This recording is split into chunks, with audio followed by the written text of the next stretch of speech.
right, so Joe, you get to decide. What do I talk about first? Do I talk about the thing that everybody else is talking about and I'm bored to death with it, but we will have to get to it today?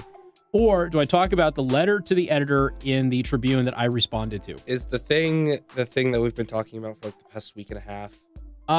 Well, no-ish. We're not going to talk about the impeachment trial thingy, but it is the IG report. Is it related to it? It is. Okay, then let's talk about something else. Okay, all right, because I really want to start with this, and so let's get into it, okay? Because I think that there's this. What's the betting odds of me getting in the newspaper for a letter to the editor? I mean, not changing my name and pretending that I'm somebody I'm not. Like 1 in 50? 1 in 50. Joe thinks my odds are 1 in 50. That's very generous of you. Thank you. Keep in mind that the newspaper freaking hates my guts, okay? They have actually banned me on their website before. So it's fair. Okay. I have wanted to write letters to the editor, and regularly I'll come on and I'll do a segment where I respond to a letter because it's my only way to do it, because they won't publish anything that I send them. But I may actually send this to them because I think it's important, especially with the South Bend referendum, which I keep telling myself, I'm not going to fight for you, South Bend. I'm not going to, because you're South Bend, and I already know what you're going to do with it, okay? So there's a part of me. Now, if you surprise me, I will change my outlook on life. I keep telling myself I'm not going to fight for you on this referendum thing. But I can't seem to stay away from it. And I don't know why. Education funding is not a passion of mine. I just happen to know a lot about it. It's just one of those things, right? So it's not something that I am super into and nerd out over. But for some reason, because I know a lot about it and I know where to find the numbers, and most people don't, including you teachers, I just end up finding myself in the middle of these things. And so that's exactly what is happening now. So let me just read to you the letter to the editor. If I could open the link up here. I thought I already had it open, but I'm sorry. It was a link to a different story that was breaking news, which we'll get to here in just a little bit. All right, so letters.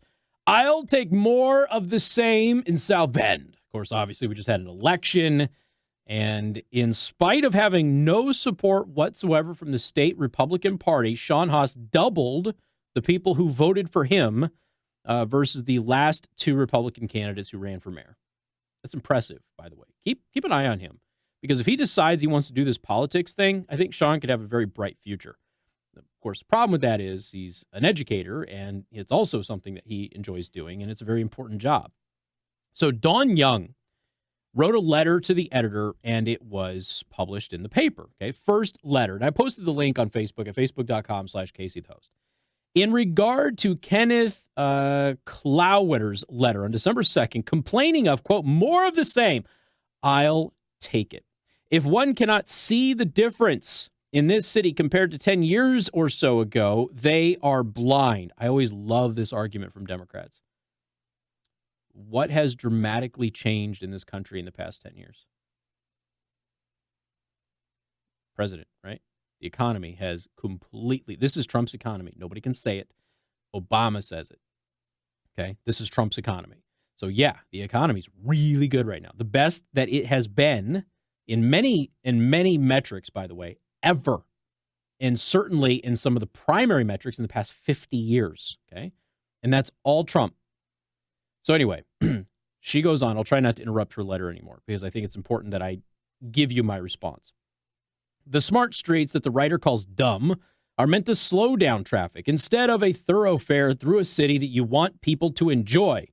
The potholes are being taken care of, sections at a time. You cannot employ more workers than the budget allows. Therefore, they can only do so many at a time. And for the school system, that has nothing to do with the mayor. Call Mike Pence to address that problem. He gutted it with school vouchers and taxes capped, set to take full effect in 2020. If people can't enjoy the new parks and businesses that are here for our enjoyment, maybe they can move to that utopia they are looking for with their Republican governance and let us know how they do it. In the meantime, I'll just enjoy the progressive young mayor that will lead us for the coming years. Dawn Young, South Bend. Okay. Dawn. let's address a couple of these things here because I think frankly, this is an important thing to discuss. All right. So let's just roll it. I wrote a little thing up. I put it up on Facebook. I'm just going to read from that. Okay. South Bend schools are funded better than the national average by $2,400 per pupil. That is true. You can look that up with the Department of Education.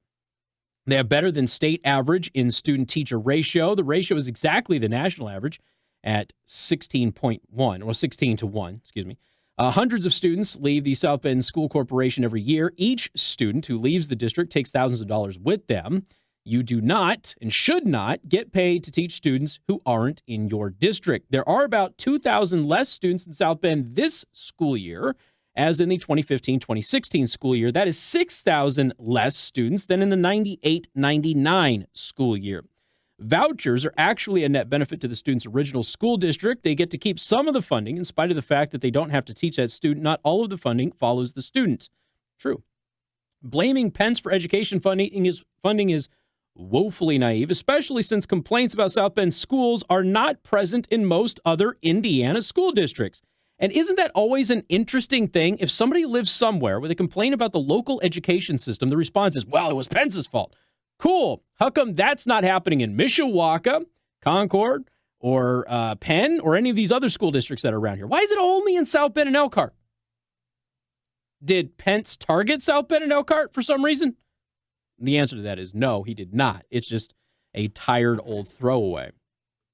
The problems in South Bend are mostly unique in the area, with the exception of Elkhart Community Schools. Education funding has increased some $4.3 billion since Pence's first budget as governor. It's true. Funding is not the issue. Management is. You are right about the mayor not having authority there, but he does have influence. Also true. She's technically right. The mayor does not control education. Additionally, since Indiana has less students in poverty than it used to, additional poverty funding has been reduced. That is a good thing, yet school districts are fear-mongering over it. Speaking of the economy, yes, South Bend is better than it was 10 years ago. Same story for the entire country under Trump's economy. Mueller, I always go back and forth on those, sorry. Mueller can say Trumpism has no place in South Bend, but he sure did campaign on Trump's economy. Not only is the overall economy better everywhere, but South Bend benefited greatly from now Vice President Pence's Indiana Regional Cities Initiative. That $42 million is what spurred the investment in South Bend that you credit Pete Buttigieg for. Pete gets credit for going along with the initiative, but you can't ignore where it originated. In spite of all of this, South Bend is still considered the worst run of the major Michiana cities, and its successes are limited compared to surrounding areas. The potholes have always been a bigger problem in South Bend than neighboring Elkhart and Mishawaka. They are getting fixed now, though, thanks to a generous donation from Domino's Pizza. We've got more coming up. News Talk 95.3, Michiana's news channel.